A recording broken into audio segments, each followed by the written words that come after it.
January 1st, 1995. The work of art in the age of digital reproduction is physically and formally chameleon. There is no distinction now between original and reproduction in virtually any medium based in film, electronics, or telecommunications. As for the fine, printed, and hand-applied arts, including calligraphy, the distinction is eroding, if not finally collapsed. The fictions of master and copy are now so entwined with each other that it is impossible to say where one begins and the other ends, resembling lovers folded together in ecstasy. In one sense, the proclamation of doom descending on the aura of originality authored by Walter Benjamin early in this century is confirmed by these events, which are beyond question. In another sense, proclaimed now in this text, the aura, supple and elastic, has stretched far beyond the boundaries of Benjamin's prophecy, into the rich realm of reproduction itself. Here in this realm, often mislabeled virtual, it is a realer reality, or RR, both originality and traditional truth, symbolized by the unadorned photographic fact, are being enhanced, not betrayed. A word about the difference between analog signals and what might be called digital messages. The difference became functional when conventional electronics and the first generation of computers began to evolve into the present state, where electronic bits can be sent over telephone lines, for example, not only by microwave relay or satellites, or through a scanner hooked into a video camera, ending on a video still board installed in a late-issue Macintosh. Analog signals may be compared to a wave breaking on a beach, breaking over and over, but never precisely in the same form. That is why copying an audio signal or video signal in the past always involved a loss in clarity. But digital bits, compatible at last to the new generation of tools that see, hear, speak, and compute, march in precise, soldierly fashion, one figure after another. This means that any video, audio, or photographic work of art can be endlessly reproduced without degradation, always the same, always perfect. The same is true for handmade images or words that can be scanned, that is, converted to digital bits. But more to the point, each of these bits can be endlessly varied as well, since it is simply a matter of directing one soldier to move a foot, rather than calling up an entire wave. My photographic self-portrait can be turned upside down. My ear can be chopped off. The background can be changed from black to gold. And this manipulation, like Ted Turner's colorized black and white film classics, will reproduce in this manner forever, millions and millions of times. My virtual self, that is, a three-dimensional working model of the author, can be transmitted even now from New York to Lodz, Poland, or to Moscow, if I cannot attend the opening of my exhibition in either city in 1995. But the work of art is not only changing its form and means of delivery. By far its most provocative extension is into the intimate bowels of our body, mind, and spirit. Beside this, all changes, even interneting, even our recent evolution into the World Wide Web, pale. No single element of the messaging now going on disturbs the guardians of traditional modernity more than this single fact. A few years ago, Frederick Jameson, the senior and singular Marxist art theorist of our day, finally accepted video art as the real heart of contemporary art.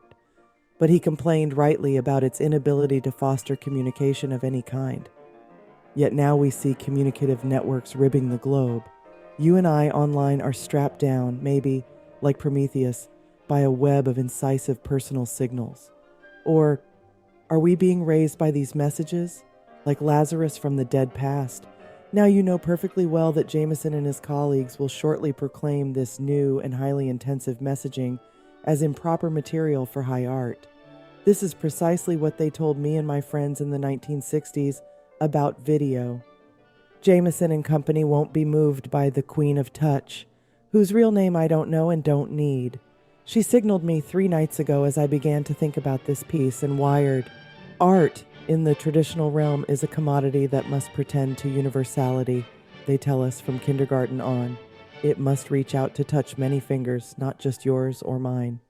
Michelangelo didn't make the Sistine Chapel in 1512, but in the year 0.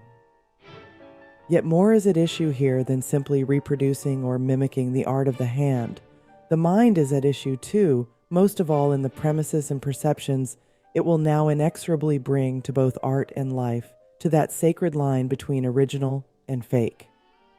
Often the forger, of Rembrandt, of Vermeer, of classical Greek and Roman art, argues that his work brings pleasure in the same measure as the copied master. A stylish gallery in New York called True Fakes Limited openly indulges this thesis on its populist level. On another level, all post-Dada vanguard art has seemed to defy the sanctity of the original. A truly provocative artist like Elaine Sturtevant, whose Warhols and Rauschenbergs often improve on the original, represents the other end of this pole, as does all theory which emphasizes mind rather than matter. The very act of deconstruction implies that the breaking apart and rearranging of the primal elements of art or of the sentence has its own singular, even equal value. Derrida's refiguring of the text is simply one obvious example. Another, the dominant mode in architecture of the past decade, is the collaging together of disparate orders taken from discordant centuries, as in the failed eclecticism of Michael Graves's revised and enlarged Whitney Museum. A third example is the digital rearrangement of photographic reality using a simple software program like Adobe Photoshop, common coin for virtually every art student under 25 now. As William Mitchell points out in his new book, The Reconfigured Eye, Digital Images and Photographic Truth, the early years of this decade marked the moment when the apparently truthful, silver-based photographic emulsion gave way to the apparently deceptive computer-processed image, deceptive because we know or intuit that the photographic record is artificially constructed. And Larry Friedman's Shakespeare project at Stanford, which revises filmed or taped scenes, moving sounds and lines as digital soldiers from one pair of lips to another, is a similar consequence, as is the compact disc recently issued of Handel's Messiah, providing 9 original versions of the work, each track instantly available to the ear, while a second track is playing. By finding the means to transfer my early video works from analog to digital, I can contemplate revisions on my computer that will allow me to change my mind 2 decades later about points where I erred long ago. This allows me to produce a post-original original. Many of my Russian colleagues would lust for an opportunity to redesign, in effect, certain classic works made by the heroic Soviet avant-garde of the 20s, paring down its optimism, that is, its ideological certainty. Digital video, the equivalent of digital audio, the DAT, renders the line between live and taped imagery simultaneously false and true.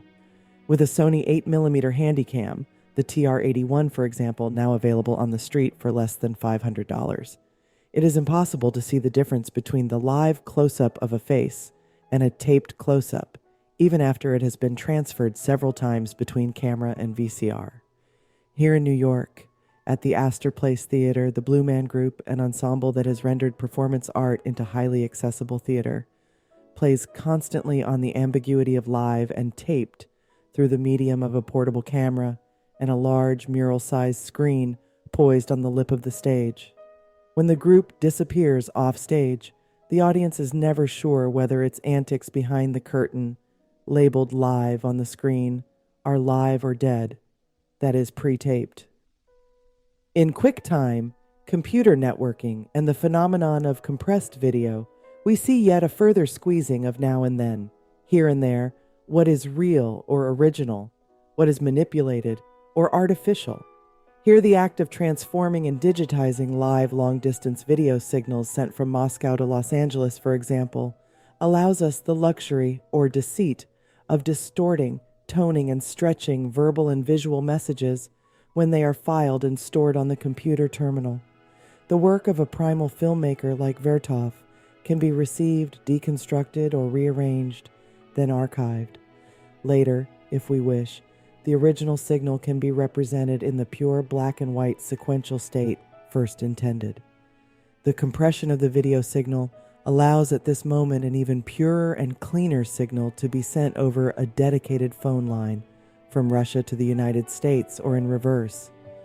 This digitized signal can both be stored or directly seen on large high-definition video screens by entire classrooms or auditoria, providing visual access far beyond the scale of the computer terminal itself. William Mitchell's description of the implications of digital photography apply to all media transformed into this state. The distinction between the causal processes of the camera and the intentional process of the artist can no longer be drawn so confidently and categorically. The traditional origin narrative by which automatically captured images are made to seem casual things of nature, recited by Bazin, Barthes, and Berger, Sontag, and Scruton, no longer has the power to convince us. The referent has come unstuck. But I am not predicting that the culture will entirely embrace the meaning of the digital world. The great mistake of theoreticians in the past, as we have seen, was to ignore resistance, contradiction, and primal human cussedness. Walter Benjamin saw accurately the logical implications of mechanical reproduction. He erred only in assuming that the world would bow to this logic, that the endless reproduction of a painting, for example, or a photograph would diminish what he called the aura of the original. As Sidney Tillam once pointed out in Art Forum, nothing like this happened. We bid now wildly in auctions and employ armies of scholars to find the original, the authentic masterpiece. In the face of Rosalind Krauss's deftly argued brief against the cult of originality and novelty, the cult thrives. Each fall, legions of artists, critics, and collectors flood hungrily into galleries and museums in pursuit of the new, or at least the illusion that something different is about to happen. As these legions increase, spawned by universal education, as they turn to the computer terminal, where networked information allows contact, as we have seen, to exhibitions and voices thousands of miles away, the search turns universal, eroding all lines between east-west, north-south. 25 years ago, in a quite extraordinary essay, A. Michael Knoll, an engineer then conducting theoretical research for Bell Telephone Laboratories, sensed the contradictory implications of the digital computer. Its very dexterity, he predicted, would free many of us to indulge spiraling, multifaceted, even chaotic patterns, not simple order or reproduction. Now, there is clear evidence of this reversal, following hard upon the world's refutation of Benjamin. Perhaps every dominant mode or style is rejected in the end. Even now, in an age when copying is high art, when the simple physical availability of vintage masterpieces is dwindling, when postmodern theories of assemblage and collage inform a sensibility that seems our resident state of being, the concept of aura, if not its traditional material realization, persists. Surely now it must be further transformed to survive the logical assault brought on by the digital age. Transformed into what? Into a dematerialized idea, symbol, presence? Of course, these questions are impossible to answer definitively, at a moment when the events sure to be generated through the new context are only beginning to occur.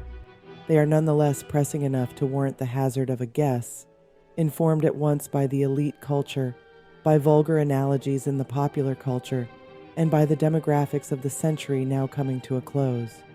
Certainly it seems that if the clutch of tendencies variously described as post-structuralism, postmodernism, post-avant-garde, appropriation, and a wide variety of post-painterly tendencies prefixed by neo have any single unifying thread, it is the discordant power of unique interpretation or reinterpretation. When I deconstruct meaning, I recreate it within a subjective context that is inevitably unique, no matter how ordered or predestined. The other night at the Astor Place Theater in New York, chancing upon the Blue Man Group's tubes for the third time, I found myself saluted by name on the electronic message screen, flashing in the middle of the proscenium stage shortly after I sat down. Later, I learned that I had been detected by a computer program through the use of my credit card. Not far from me, a woman friend was asked to rise while the audience applauded her birthday, detected by similar means. Granted, this is individuation employed either as whimsy or as banality, depending upon your point of view. But in neither case is it possible to detect any subservience to technology's supposedly fatal inhumanity. Not long after, I participated in a virtual reality panel at the Jack Tilton Gallery. At no point did I detect from any of the artists present, or, more significantly, From the audience, a single gram of insensitivity to the phenomenological danger posed by immersion in a created world. My wish, their wish, everyone's wish, lay in the direction of finding ways to increase the power of our subjective presence in the other reality, precisely as the painter orders his field. In the accompanying catalog, Jenny Holzer speaks directly for this contrarian impulse. I haven't quite figured out how my worlds will look. One thing I do want to explore is what happens when you fly through a floor. One day later, while discussing the means by which I might illustrate the catalog of my exhibition, Redness, we all came to the conclusion that I could at once defy the cost and techniques of production by hand-pasting each photograph into each copy. We calculated that I could hand-glue 5,000 pages in less than half a day. At the same time, the entire book will be set on computers, no hand touching the page. It is not so much the signifiers in each of these cases that matters as it is the signified or the punchline to the joke, which is widely shared. The educated elite is now immense and widespread. Without hesitation, artist, audience, and publisher in each of the incidents described embrace the individuating mark, not the erasure of presence that accompanies replication. It seems to me a further reversal of fortune to find digital technology so accomplished in providing that individuating mark. QuickTime software allows exquisite variations in video copying. Each issue, like a newborn child, can subtly order pace, pitch, even the shades of black and white. It is not only the reader user envisioned by Peter Lyman who can alter books printed out on library computers.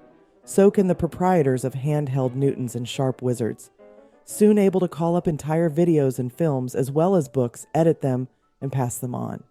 What begins to emerge in these modes is a fine-grained sensitivity to the unique qualities of every copy, including the digitally processed photograph, where the operative question will soon be, as Mitchell prophesies, what's wrong / that is, deceptive / with this picture? 2 years ago in Russia, I found an old book in which the one-time owner had glued 6 copies of a photograph of a woman. Not one copy resembles the other, save in its sharing of a single, forgotten source. His work inspired me to continue copying, in a myriad ways, images of Russian women who had moved me.